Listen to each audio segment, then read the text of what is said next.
എന്നോട് സംസാരിക്കണം. ആരെയും ക്യാബിനകത്തേക്ക് കടത്തിവിടരുത്.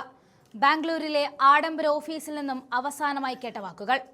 മിനിറ്റുകൾക്കകം മുഴങ്ങിയത് ഒരു വെടിയൊച്ചയായിരുന്നു.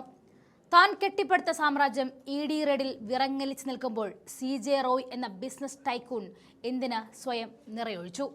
ഒരു സിനിമാ കഥ പോലെ തന്റെ ബക്കറ്റ് ലിസ്റ്റിലെ എല്ലാ ആഗ്രഹങ്ങളും തീർത്ത് സ്വന്തം തോക്കുകൊണ്ട് ഹൃദയത്തെ തുളക്കുമാം വിധം സ്വയം നിറയൊഴിച്ചതാണോ, അതോ മറ്റെന്തെങ്കിലും കാരണമാണോ? ഇതൊരു സാധാരണ ആത്മഹത്യയോ അതോ തിരക്കഥ എഴുതിയ കൊലപാതകമോ? ഈ ചോദ്യങ്ങൾ ബാക്കിയാക്കിയാണ് അദ്ദേഹം നമ്മളെ വിട്ടുപോയിരിക്കുന്നത്. എൻഫോഴ്സ്മെന്റ് ഡയറക്ടറേറ്റ് അതീവ ജാഗ്രതയോടെ റെയ്ഡ് നടത്തുന്ന സമയം ഫോൺ പോലും ഉപയോഗിക്കാൻ അനുവദിക്കാതെ ED ഉദ്യോഗസ്ഥർക്ക് മുന്നിൽ നിന്നും റോയ് എങ്ങനെ തന്റെ ക്യാബിനിലേക്ക് തനിച്ചുപോയി? പ്രധാന ചോദ്യങ്ങൾ ഇവയാകുന്നു. ചോദ്യം 1. കസ്റ്റഡിക്ക് തുല്യമായ റെയ്ഡിനിടയിൽ ഒരു വ്യക്തിയെ തന്റെ തോക്കുമായി ഒറ്റയ്ക്ക് ക്യാബിനിൽ ഇരിക്കാൻ ഉദ്യോഗസ്ഥർ അനുവദിച്ചത് എന്തിനാണ്? രണ്ടാമത്തെ ചോദ്യം ഇതാണ്. വെടിയൊച്ച കേട്ടിട്ടും ജീവനക്കാർ അദ്ദേഹത്തെ കാണുവാൻ 20 മിനിറ്റുകൾ എടുത്തത് എന്തുകൊണ്ട്?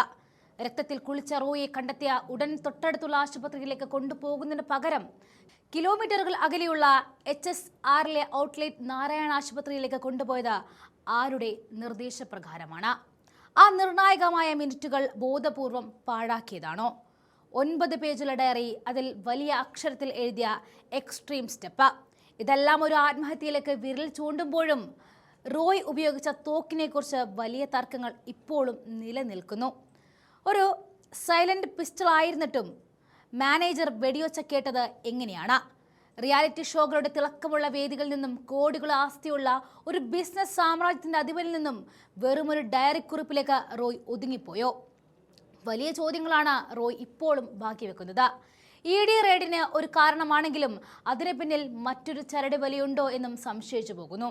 ഉത്തരം കിട്ടാത്ത ചോദ്യങ്ങളും ഇനിയും ബാക്കിയാണ്.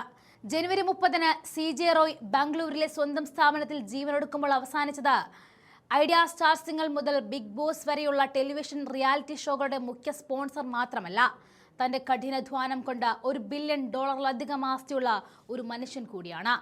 ഒരു ചാരിറ്റി നടത്തുന്ന മനുഷ്യൻ കൂടിയാണ്. കോൺഫിഡന്റ് ഗ്രൂപ്പ് മേധാവി CJ റോയുടെ മരണത്തിൽ ഒരുപാട് ദുരൂഹതകൾ ബാക്കിയാണ്. $1 ബില്യൺ ആസ്തിയുള്ള മനുഷ്യൻ, പൂജ്യത്തിൽ നിന്നും സാമ്രാജ്യം കെട്ടിപ്പടുത്ത പോരാളി, തോൽവിയിൽ സമ്മതിച്ചു കൊടുക്കാത്ത ഒരു വ്യക്തിത്വം. ഇത്രയും ആത്മവിശ്വാസമുള്ള ഒരാൾ ഒരു ED റെയ്ഡിന്റെ പേരിൽ മാത്രം തകർന്നു പോകുമോ? അതോ ആ റെയ്ഡിന് പിന്നിൽ വരാനിരിക്കുന്ന മറ്റൊരു വലിയ ഭീഷണി അദ്ദേഹത്തെ ഭയപ്പെടുത്തിയിരുന്നോ? റോയ് മരിച്ചു, പക്ഷേ അദ്ദേഹം ബാക്കി വെച്ച സാമ്രാജ്യവും അതിലെ രഹസ്യങ്ങളും ഇന്നും ജീവിക്കുന്നു. ഇതൊരു ബിസിനസ് തകർച്ചയിൽ നിന്നുമുള്ള ഒളിച്ചോട്ടമാണോ അതോ സാമ്രാജ്യം കൈക്കലാക്കാൻ ആരെങ്കിലും ഒരുക്കിയ കെണിയാണോ എന്നും സംശയിക്കേണ്ടിയിരിക്കുന്നു. സത്യം ആ 9 പേജുകൾക്കും ആ ഇരുണ്ട ക്യാബിനും ഇടയിൽ എവിടെയോ മറഞ്ഞു കിടക്കുന്നു. നിധി ലഭിക്കേണ്ടത് വെറുമൊരു ബിസിനസ്സുകാരനല്ല, മറിച്ച് ഒരുപാട് പേർക്ക് സ്വപ്നം കാണാൻ പ്രേരിപ്പിച്ച ആ മനുഷ്യനാണ്.